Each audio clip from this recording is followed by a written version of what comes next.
Hey everyone, you're listening to the Animalia Hour on KGVM. We are a podcast based in Bozeman, Montana, committed to environmentalism, human health, and redefining our relationship to other animals. We hope through this podcast to inspire you to live vegan for the same reasons. I'm Kevin. I'm Lucy. Hello, I'm Sarah. Hey everyone, we just wanted to point out that yesterday a orca named Lolita had passed away. She was about 53 years old.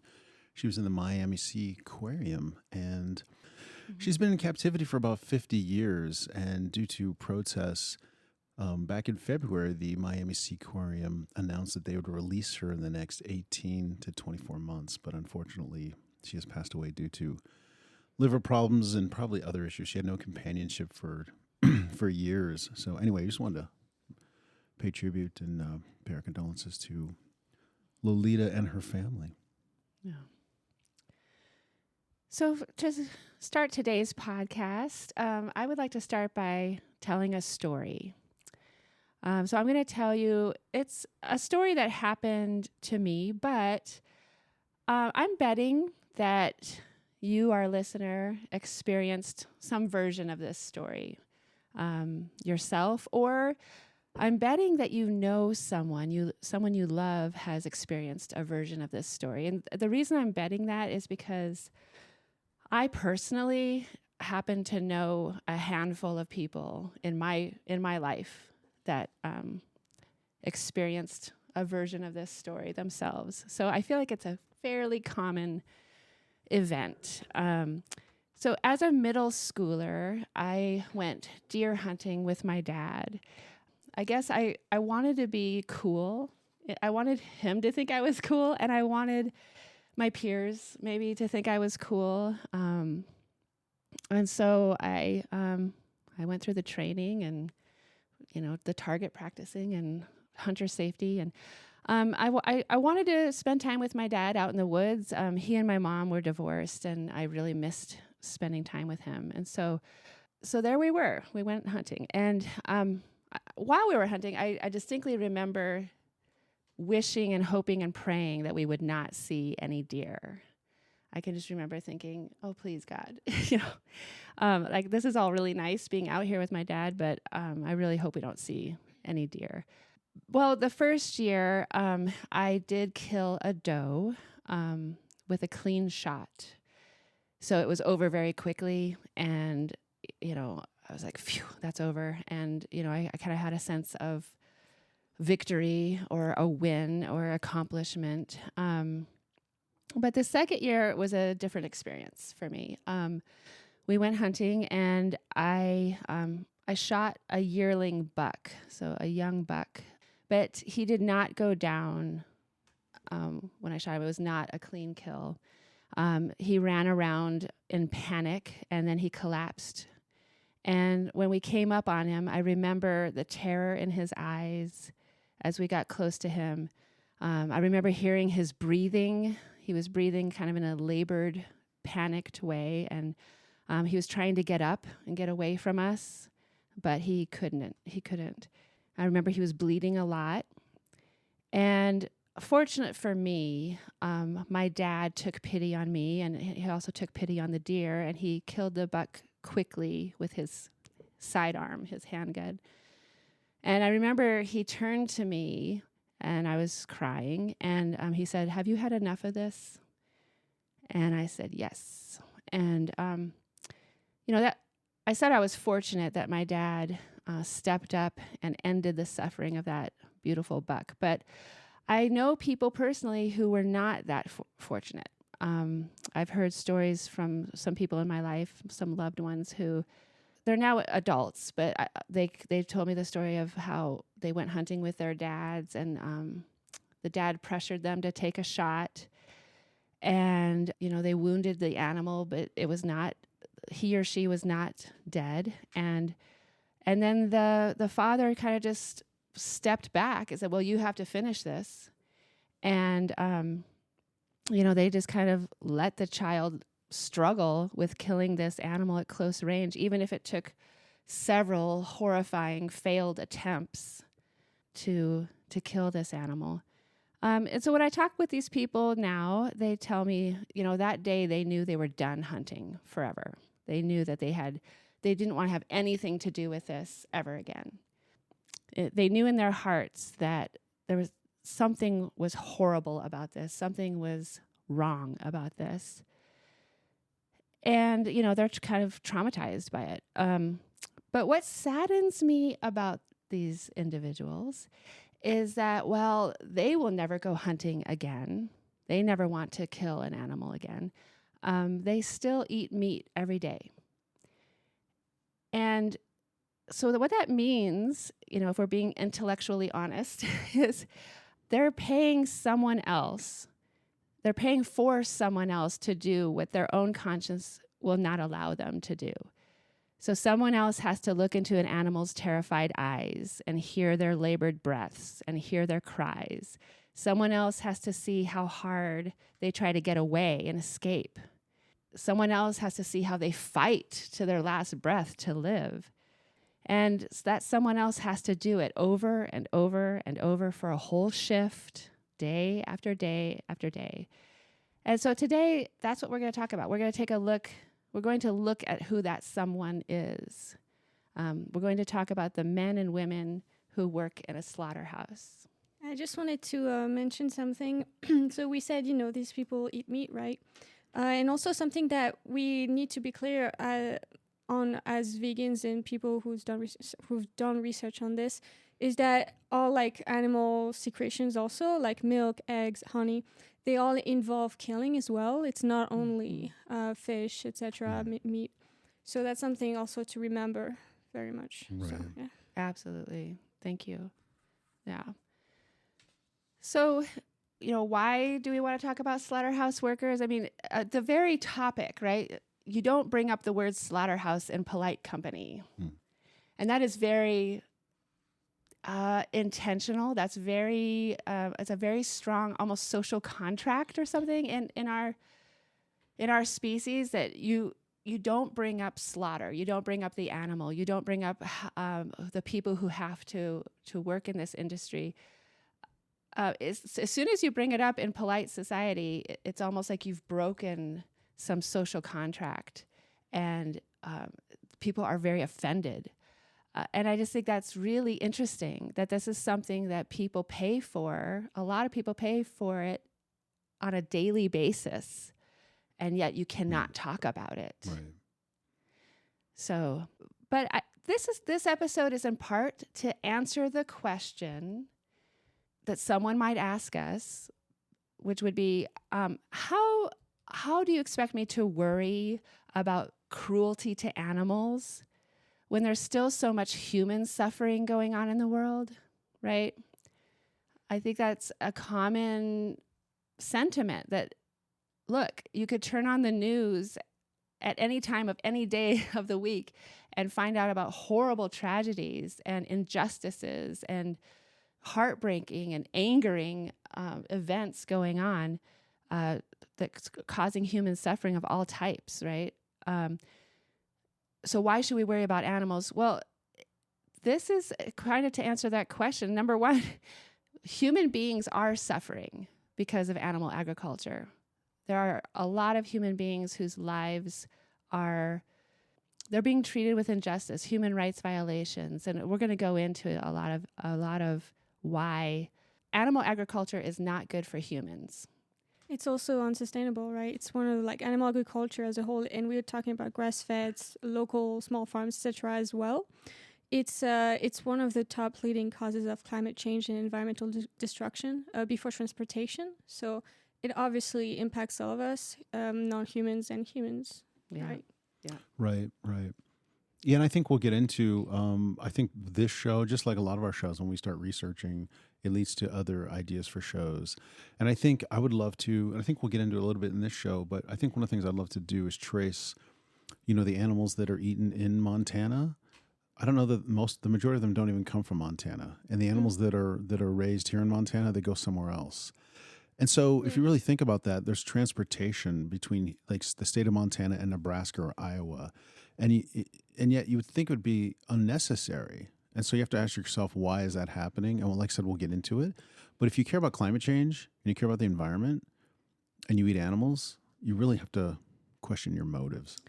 Yeah, in fact, there's a Missoulian article, so, not a vegan press outlet. There's from the Missoulian, actually this month of this year. And it's talking about how farmers are struggling to get their animals slaughtered locally because the few slaughterhouses in the state are so backed up for months. Yeah, it's right here. It says 4 companies process roughly 85% of all beef in the nation. Less than 5% of beef grown in Montana is processed here. Instead, it is shipped out of state, typically first to feedlots in places like Iowa, Kansas, and Colorado. It is then ultimately processed there, where it might return back to store shelves in Montana. So It might. It might, but I've also heard we get beef from Brazil here in Montana. So just to recap that, 5% of the cattle here in Montana are actually processed here in Montana. So that means 95% of the cattle here in Montana are shipped to the Midwest. They have to travel to the Midwest Right. to be killed. That article says they end up in feedlots in the Midwest, Right. and then they're killed, and then they're shipped who knows where. So, yeah. And some of the bigger processing plants, like slaughterhouses, are in Iowa and Omaha. And if you think about that, that's about 1,000 miles away. So again, you're transporting these animals, and we're going to find out thousands upon thousands of animals are transported. Again, let's talk about greenhouse gases. If you want to complain about climate change and you want to go after fossil fuel companies, you really need to go after the big agriculture companies. And also, just remembering that transportation is actually a small portion of the environmental impact of a product. What is more important is to look at what you're actually growing and what the product is that you're, Right. producing. That is really the big portion of the environmental impact of products. And that's why also animal bodies and secretions, meat, eggs, etc., dairy are really on the at the top of the list when it comes to environmental costs. Right. So I just wanted to quickly bring up a few things I think are interesting in terms of the history of slaughter in this country. So it's worth noting that up until the early 1800s, slaughter was a seasonal industry. Did you know that? I did not know that. Yeah. It makes sense, though. So what that means is there was one time of the year, and it happened to be late fall, that animals were slaughtered. And that's how it had been. That kind of reminds me of Charlotte's Web. Yeah. Right? So with the domestication of animals for whenever that started, right, before Christ, until the early 1800s, slaughter occurred. It was a seasonal industry that occurred in the late fall. And that's because the cool temperatures would lessen the rate of decay. So, and this is something we'll get back to with modern day slaughter. It's always a race against decay.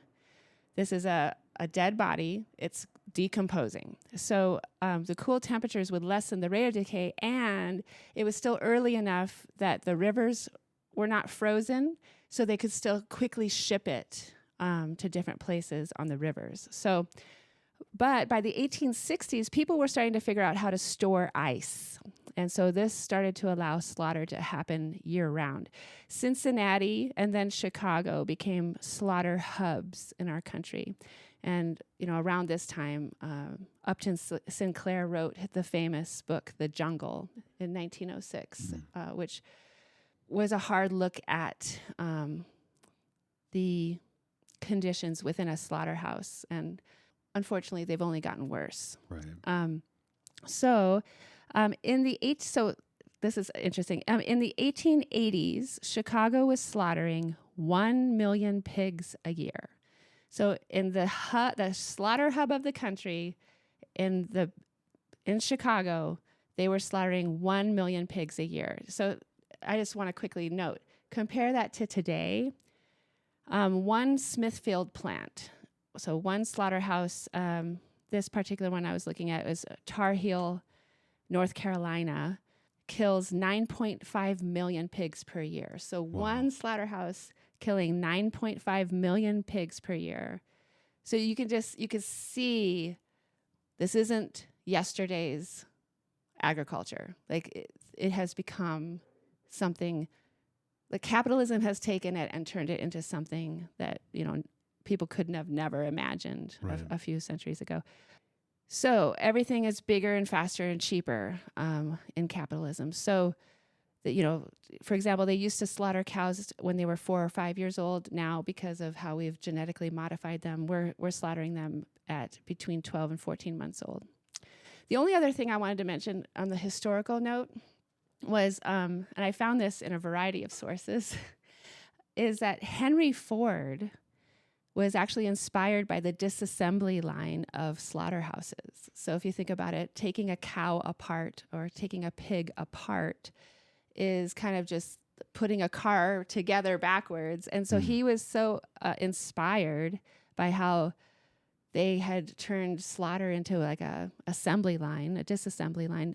He brought the model into the auto industry, leading a revolution in manufacturing. Wow. That's crazy. So What does that say about the legacy of slaughterhouses? A little bit. I mean, if you think about it, it's crazy. Yeah. So I think we're going to focus on a few different things when it comes to slaughterhouse work and what happens to the slaughterhouse worker. We're going to talk about injuries, physical injuries, because it is the number one industry for workplace. It's the number one industry for workplace injury. Wow. So Makes sense. It does make sense, And- And again, I'm getting that data not from vegan outlets, vegan media. I'm getting that from OSHA and labor governmental agencies. We're going to talk about the danger of pathogen infections, contracting different zoonotic diseases for the workers. We're going to talk about the psychological trauma. And we're also just going to point out that this industry deliberately targets immigrants and it targets poor people because they're easier to exploit. They're less likely to complain or report abuses. So, right. Yeah, that speaks a lot to the whole immigration policies. A lot of people get immigration status for a job, a certain visa for a job. So you lose your job, well, you lose your immigration status. Right? Yeah. So since you brought that up, I'll go ahead and say something I learned in this research was that immigrants, I didn't know this, immigrants are often placed in jobs by the immigration office, the government of their new country, wherever they're immigrating into. So one podcaster that I was listening to, I guess he goes by he's on Instagram as the 40-year-old vegan. He was working in the slaughterhouse industry because his family emigrated out of Portugal into Canada. And when they immigrated, they were placed, several members of the family, his grandparents, aunts and uncles, and his mom, and then ultimately he ended up there. Several members of his family were placed at immigration, in the immigration process, to work in slaughterhouses. So, wow. They don't really have a choice, it sounds like. Yeah, at that point, yeah, you've gone through this difficult process of immigration, right? And they place you into a job. It's not like you have a choice. It's not like you can say no at that point. You're trying to make a better life for your family, and you'll take whatever they give you. Right. So, but yeah, let's start with injuries. The Bureau of Labor Statistics says the rate of worker injuries in the animal slaughter and processing industry is higher than for all manufacturing and for all private industry. And an important thing to note here is that the Government Accountability Office says that injuries are always and severely underreported in this industry. I think that's true of every industry. Anytime there's any oversight, I feel like you always hear things are underreported, from cop killings to, from police departments reporting killings or abuse to the FBI or some other government agency. I mean, you always hear this. Things are always underreported. So from OSHA, the quote was, Together, poultry slaughtering and processing companies reported more severe injuries to the U.S. Occupational Safety and Health Administration than any other industry. More than industries that are popularly recognized as hazardous, such as sawmills, industrial building construction, and oil and gas well drilling.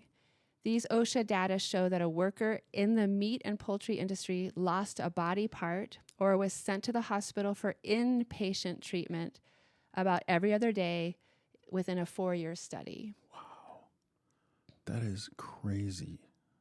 They also, during that 4-year study, said that 8 workers died on average each year because of an incident in their slaughterhouse. So Kevin is a UPS driver. I think we've mentioned that before. Yeah. And I was just trying to think, if there were as many slaughterhouses in the country as there are UPS locations, I don't know if that's true, but I was thinking, what if you went into your job every year knowing that 8 of you guys would end up being killed on the job? Oh, that's crazy because I think, UPS has over 400,000 employees. Like I forget what it is, like 460,000 employees, and we don't lose 8 employees a year. That would be really weird. Delivering mail, just losing your life. Exactly. Yeah. That's funny because, sometimes you hear about life expectancy. I wonder what life expectancy is for somebody does calculations of certain jobs. Like being a Brinks driver, like an armored truck driver, your life expectancy is like 2 years. I wonder what a slaughterhouse person's life expectancy is. And also just losing a body part. Like imagine what kind of job can you do afterwards? Yeah, right. This is lifetime disability. Well, especially if you don't have any skills and you're brand new in a country, and let's just say you don't have an education. You don't even speak English necessarily. Right. It'd be a lot of hardship. 76% of workers in a Maryland plant had abnormal nerve conditions in at least one hand, according to a 2015 report by 3 federal agencies. So this is something I came across a lot. Even if you don't have a catastrophic injury, like a part of your body being crushed or a part of your body being lost, a lot of the workers end up with nerve damage in their hands or in their shoulders, just because of the repetitive, heavy nature of their work. So like one lady that was interviewed was saying like she can't even wash her dishes. Like her hands are just useless to her now, just from working in a poultry plant. Wow.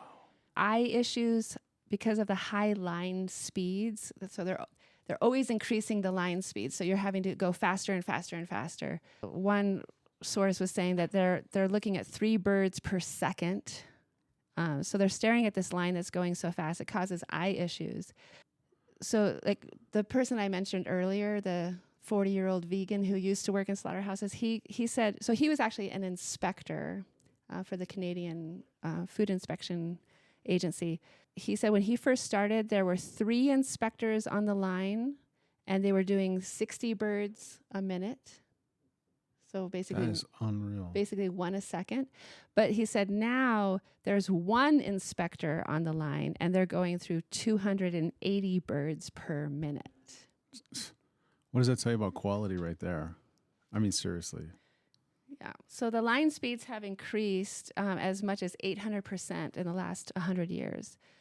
So on average, we learned that like in an average beef processing plant, they go through 2,500 cows every shift, which means 1 cow is killed every 12 seconds. Right. And we were talking about that, right? If you think about that, a cow is killed every 12 seconds over like a 9-hour shift. And that means, and those guys who kill the cows, what do they call them? They call them knockers? Well, they're not. No, they're not. So we'll get into that. Okay. Now's a good time. Yeah. So basically, the process is they get knocked, which is to render them unconscious. They don't want that to kill them. In fact, they would rather not knock them or knock them insufficiently to render them unconscious, because they want the heart to still be pumping. Because the second step is they shackle the hind leg and hoist them up in the air, and then they want to bleed them out. So they cut this. The second person is what they call the sticker, and they cut the jugular vein and and they want the heart pumping so that they bleed out as quickly as possible. And but I just want to say, so that person, those two people, they set the pace of the entire assembly line. And if you think about that, a cow is every 12 seconds. A cow gets killed every 12 seconds. That means, and because I was reading about the end of the line when they're finally turned into a carcass, a slab of I hate to put it this way, but a slab of beef, and it's not even fair to say that, but just what remains of them, that gets taken off a hook or put in a freezer every 12 seconds. So from beginning to end, all these workers are having to work at a very fast pace down the entire line. And you were saying that these people at the very beginning, the knocker and the slasher, the sticker, you call them the slasher, right? No, I think it's the knocker, the sticker. Right, but they should call them the slasher. All right, anyway. They get paid more because they set the pace. Right. Anyway. And and you're dealing with a live animal that doesn't want to die, so I'm sure it's very dangerous. Right. Like, you know. They get kicked and stuff. Well, not only that, there's blood everywhere, so you could be potentially slipping on blood while you're holding a knife. Do you know what I mean? Yep, exactly. So yeah, and I read over and over again, the workers are barely trained, if at all. They're just thrown in there. So they're not trained on safety. They're not trained in any way. So between the increased line speeds, the workers not being trained, you've got ineffective slaughter going on. So basically, animals are awake and conscious while they're being processed, and it's increasing workplace injuries, which is what we're kind of focusing on. So the Food Empowerment Project, they went into a facility, a slaughterhouse, and they saw a sign on the wall that was posted by management, and it said, 0 injuries reported equals end of month barbecue. So here, there's just blatant proof that management does not want you to report your injuries. In fact, they will probably get really angry at you if you do. And it's actually cheaper for them to put on a barbecue and pay for that than it is to pay for workman's comp and having you out of service. Yeah. So. Yeah. So additionally, worker injuries may not be included in the meat and poultry industry totals. So this is another reason why they are underreported, because many workers are employed through a third-party contractor. And so the data being collected isn't even including all of the workers. So it's a lot of acute physical injuries, the lasting psychological pain, and the anguish felt by the slaughterhouse workers may not be as easy to report as you might think. Yeah, and I can just imagine kind of what you're saying. Like, let's just say you have a small injury, you slice your hand open or your finger, and you have to. I mean, imagine even being able to get off the assembly line to go like take care of that. But let's just say you do. Then you're in this, what we talk about, zoonotic diseases, but you're in this disease-infested environment with an open wound potentially. Do you know what I mean? Like, yes. It's... Yes, and we're going to go into pathogens next. But since you mentioned that, I read I read an interview with a slaughterhouse worker, and she was saying we're not even allowed to go to the bathroom. Like we get like maybe 2 15-minute breaks here and there throughout the shift. But I guess it's fairly common for people to be soiling themselves while they're on the line as well. It sounds like torture. I mean, it sounds horrible. I mean, this place is hell just when you look at the animals, obviously. But also even for the humans working there, it seems like hell. Yeah. I mean, what's your definition of hell? Isn't it like... Right. I mean, it's close to that, isn't it? Like, it's just so... We should ask the French existentialists, right? You're the Jean-Paul Sartre. How do you say it? Jean-Paul Sartre? Jean-Paul Sartre. I don't really know much about him, to be honest. Well, he wrote a book. What was it called? No Exit. He wrote a play called No Exit, and it was basically a metaphor for hell. So, all right. And what did he say? Just real quick, he said hell is other people. Well, sounds like hell is other people in a slaughterhouse. Like we've also said. Somebody said, and I don't know who. You could Google it. Okay. But somebody said, yeah, for animals, this world is hell. Yeah, like literally, God. like especially when you look at the numbers, there's so many more animals than there are humans, right?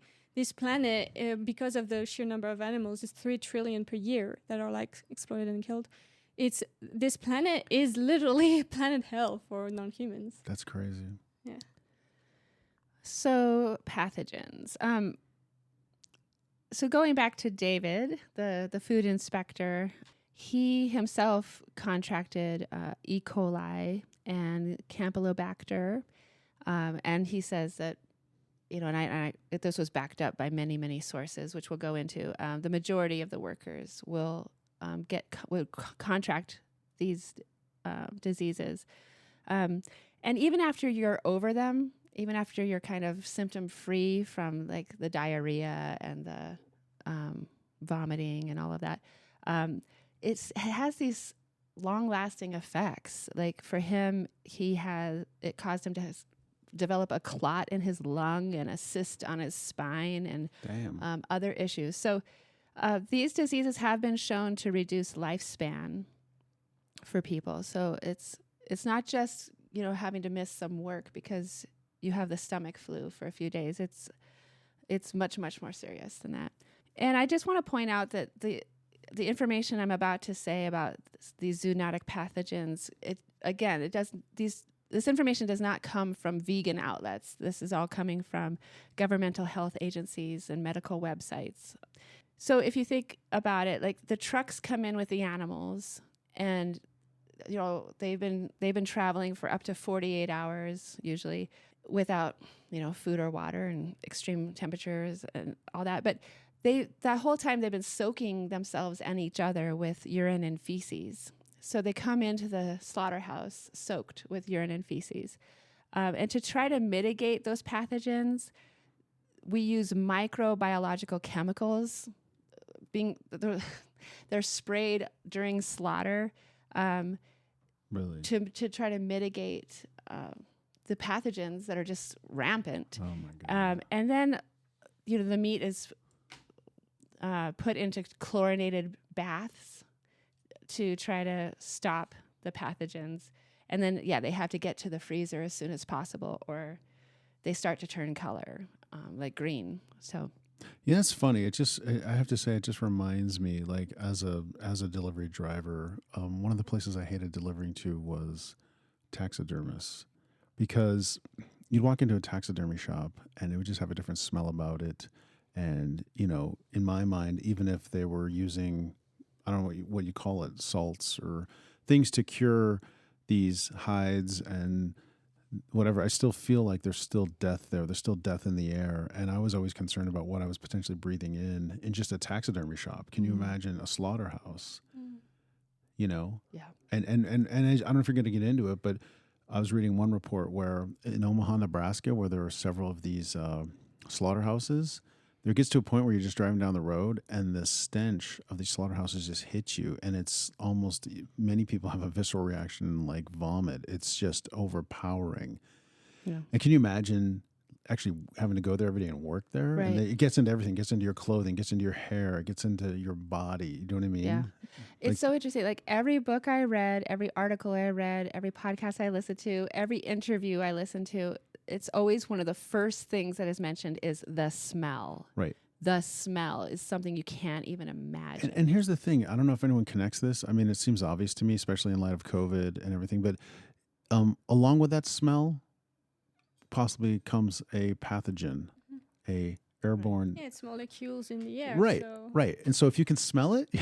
That's why you don't want to breathe in, like when something stinks, too. Exactly. Right? But I mean, a lot of times it's so funny that we're wearing masks around people. We should be wearing masks around the meat department at Whole Foods or Rosars. Do you know what I'm saying? So let's just talk about what inspectors are looking for in a slaughterhouse. They're testing for pathogens. So they're looking for Salmonella, E. coli, Listeria, Campylobacter, Enterococcus, many, many more. And when you look up these pathogens, I invite you to do this, because this is what I did. I just looked them up and I just typed in how commonly contracted or something along that line. And salmonella, what comes up is humans usually become infected by eating foods contaminated with feces from an infected animal, E. coli. The most common way to get E. coli infection is by eating contaminated foods such as ground beef. When cattle are slaughtered and processed, E. coli bacteria in their intestines can get on the meat. Ground beef combines meat from many different cows, so you're just increasing your risk of contamination. By the way, many big slaughterhouses will only sell to grinders who agree not to test their shipments for E. coli. Yeah. According to officials at 2 large grinding companies. Listeria, when you type that one in, it'll say, can be found in refrigerated, ready-to-eat foods, meat, poultry, seafood, dairy, unpasteurized milk, and milk products, or foods made with unpasteurized milk. Interesting. Campylobacter, it's a zoonotic disease transmitted to humans from animals or animal products. Most often, carcasses or meat are contaminated with Campylobacter from feces during slaughtering. So, Enterococcus, found in slaughterhouses, and often MDR. What's MDR? Multi-drug resistant. So, Wow. yeah.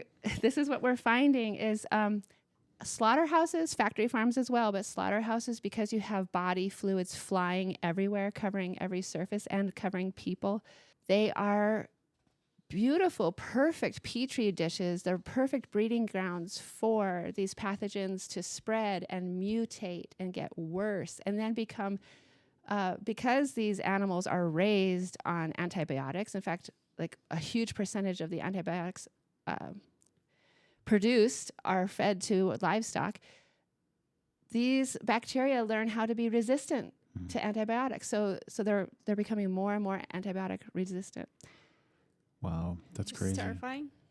So yeah, government health agencies say that the people most at risk of contracting these zoonotic pathogens are slaughterhouse workers who work in environments where bodily fluids are covering all surfaces. So, of course, the consumers are at risk of contracting those pathogens as well, especially if things are not cooked perfectly or properly. I know there's probably somebody out there who's saying, wait a minute, I've heard that spinach can have E. coli, right? Yeah. So I wonder where that comes from. I looked that up. These pathogens on produce, that usually happens because raw or improperly composted manure is in the soil. Or they are irrigated with water containing untreated sewage or manure. So these factory farms produce an unbelievable amount of waste, and it has to go somewhere. So it's going into the water, it's going into the soil, and to help get rid of it, they actually spray their fields, the surrounding fields, with it. So it's literally untreated sewage being sprayed, making it airborne. That's crazy. Over the crops. And of course, when I pick on the factory farms, it's not just the factory farms that are the problem. As we've mentioned, as we just covered, the cattle, even from the small farms, most of them end up in the same slaughterhouses as the rest of as the factory farmed animals as well. So at this point, it's so kind of fun to remember how some people are like, oh, I don't know. Look at all the unhealthy ingredients in your vegan processed food. And, it's like, are you thinking about what you're saying? Because whatever is in, a Beyond Burger or an Impossible Burger or whatever you're worried about, it's definitely not blood or pus or urine or feces or drug-resistant pathogens or chlorine or ammonia or carbon monoxide, which they add to all meat to keep it from turning gray and green, or microbiological chemicals or antibiotic-resistant pathogens or drugs given to the animals or the diseases that the animals had, or growth hormones, or genetically engineered animals. None of that's going in to our vegan. Yeah, the stress hormones. Right. Exactly. Oh, yeah. And of course, none of that is in your animal product has to go on any kind of labeling. Wow. Also, like when we say hormones, people talking about, the soy hormone issue and completely forgetting that plant hormones are very different from mammal hormones. Our body, when we eat a cow or milk, especially milk, the hormones in that are mammal hormones that our body interprets as these, the actual estrogen. So it really is problematic for people, and, got to be careful about 100%. that. 100%. No, yeah. Phytoestrogen that's in soy is different than animal estrogen. 100%. So let's talk about the psychological trauma of the slaughterhouse worker, because, their physical injuries and their human rights violations and the fact that they're paid minimum wage and have to work in incredibly horrible conditions, like that's just the beginning of their problems. What they all talk about the most is what it's done to them mentally. They're plagued by flashbacks. They can't sleep because, they have horrible nightmares from things that they've seen. And of course, to talk about the psychological trauma that the human workers sustain, you kind of have to look at what they're doing to the animals, because the two go hand in hand. There is a Humane Slaughter Act that exists, but through every interview, they all said, yeah, that exists on paper. It's never enforced at all. Slaughterhouses are constantly having to hire new workers. The annual turnover rates, and I sourced this from many different sources. The annual turnover rate typically exceeds 100%. So if you think about that, people are not even lasting a year. That's crazy.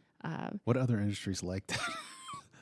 Yeah, in fact, in this one book, and I'll hopefully in the show notes or at the end of the show, we'll kind of give a little works cited as some of the books that we were taking information from. But this one author, he was like, he called up a slaughterhouse and said, can I get a tour? And they're like, no, you're a security threat.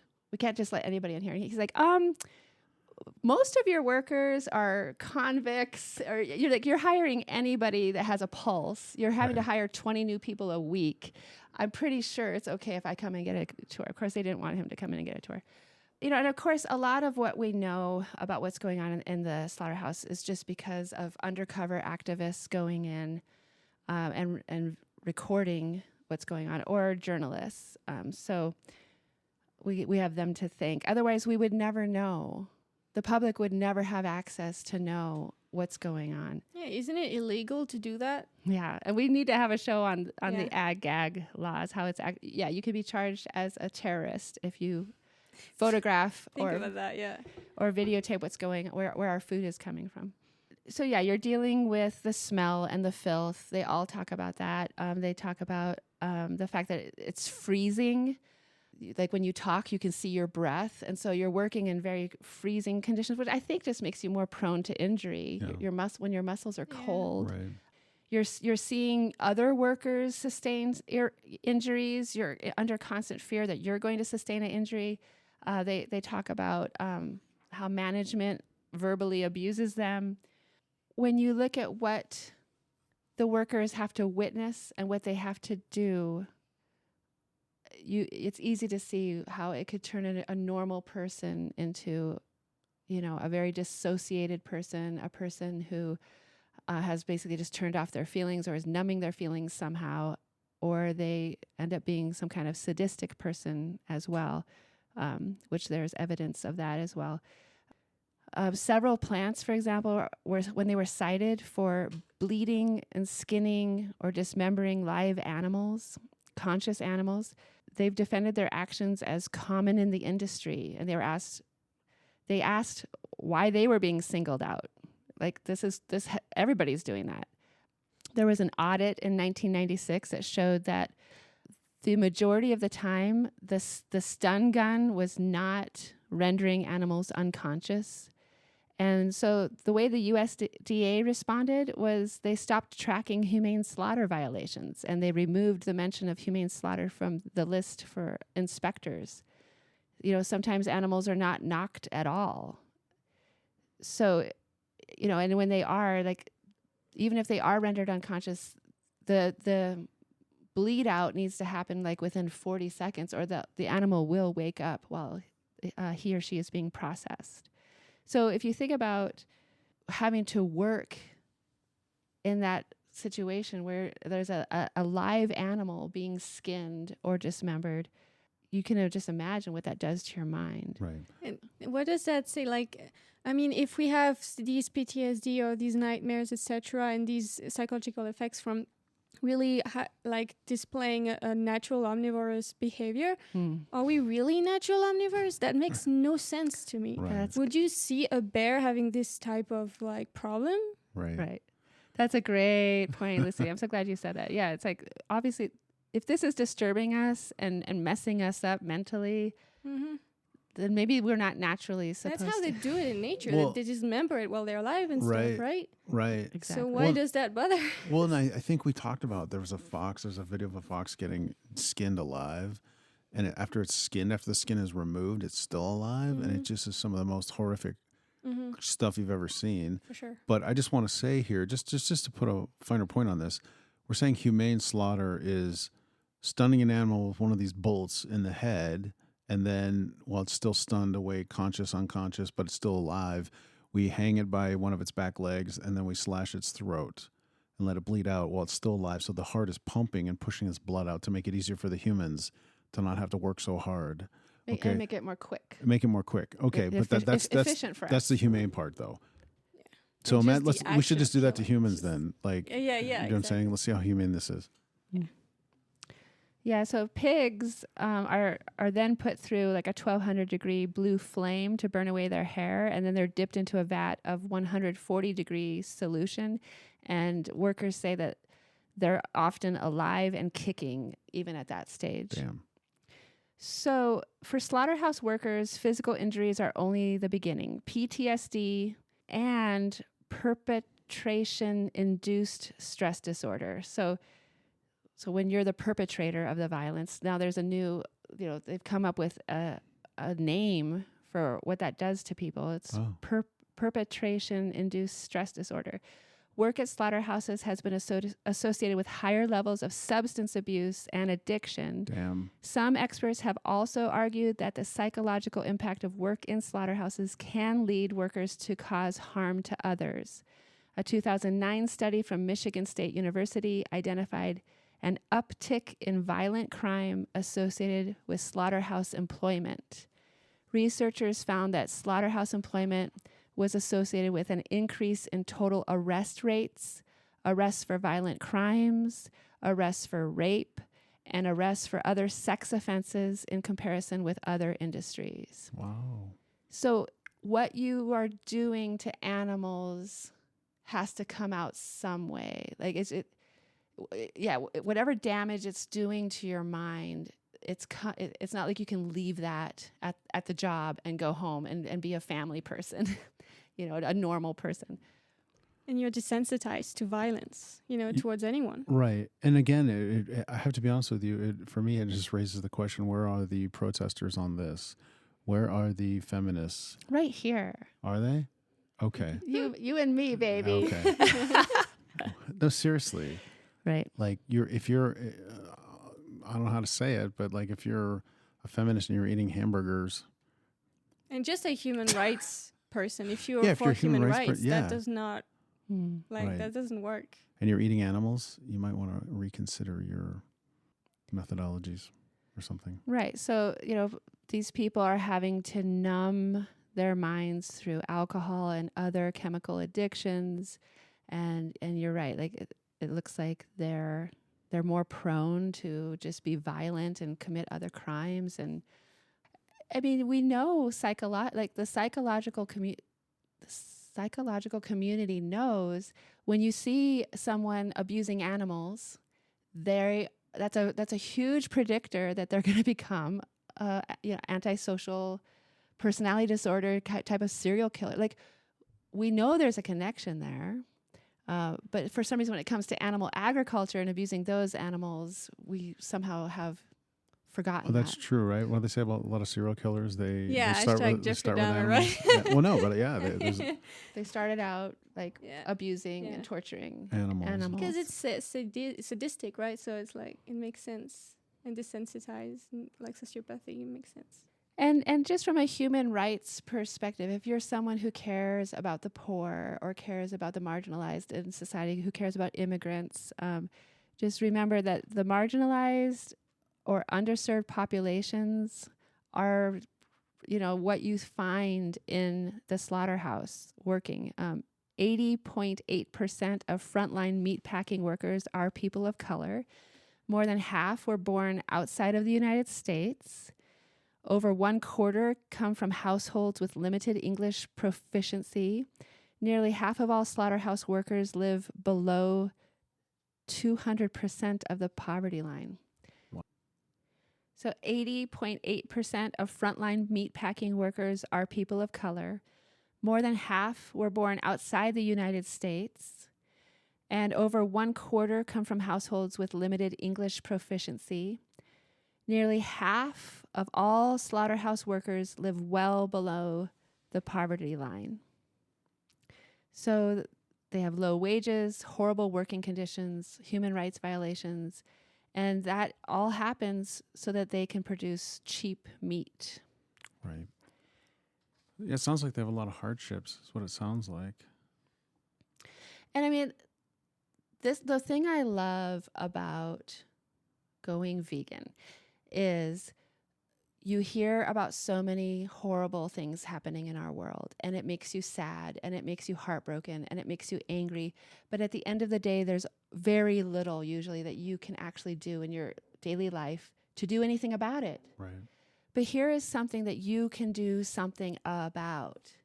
Like, if you care about these slaughterhouse workers, if you care about what they're having to go through, and I think I read 700,000 people in this country are in this industry. So we're talking about a fair chunk of people at any given time are relying on this for their income. And if you care about the animals at all, if your conscience is bothered at all about what they're going through, you can do something about this.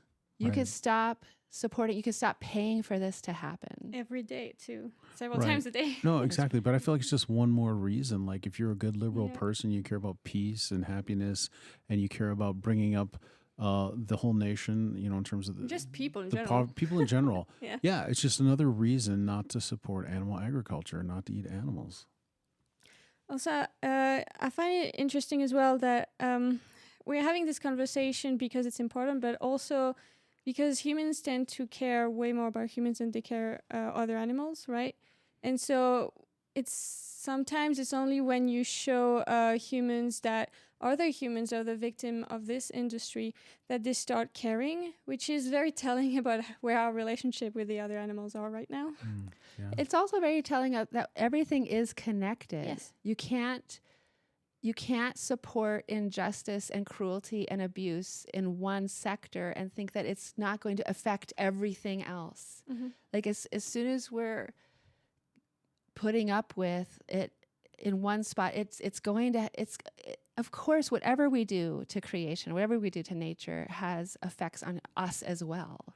Right, but also with that, I think when people hear this, they might be like, well, then why should I even bother? Like, I'm just going to do the little bit that I can do to make a difference, like however small that is. But yet I feel like in this case, animal agriculture, by not supporting it, you're actually doing a lot of good. And it's so easy. A lot of good. Right, it's so easy. You're helping the environment. You're helping climate. You're helping justice. You're helping nonviolence. You're helping all these things. Yeah, human health. I mean... Human health. Western diseases are... antibiotic resistance. I mean, all these things. Mm-hmm. And it's also interesting because, slaughterhouse workers are victimized, but when you look at it, they are oppressing the animals. So basically humans, in the action of being the oppressor of other animals, become victimized because it's so counter our nature that to be healthy, we can't be an oppressor to others and be mentally, emotionally, physically healthy, because then there are stressors, right? Apart from if you're a sociopath or if you're sadistic, because is that healthy, in terms of human nature or health? Beautifully said. Yeah. Well said, yeah. It's not in our nature to be cruel. And, I saw, my daughter was watching A Hidden Life, the film recently, which is a great film. But at one point, a character says, "Don't people recognize evil when they see it?" And of course, he's referring to people getting caught up in the Nazi fervor. But yeah, we do. This is what we tout as being what makes humans so much better than animals, is that we are able to see evil and reject evil and make moral choices, right? We are able to recognize evil when we see it. And we know, before you even listened to this show today, you knew that slaughterhouses are hell on earth. You knew that slaughterhouses are evil, right?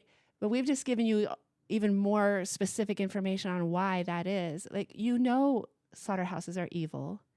So let's stop supporting them. They're unnecessary and they're doing a lot of harm. And vegetarianism is not enough, because like eggs, like chickens that produce eggs, or dairy cows, etc., they all end up there.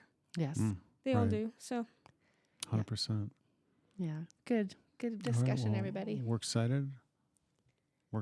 What about like the? Oh, we're excited. I thought you said we are excited. We're excited. Yeah, just if you would like to check out some literature that we were referencing today.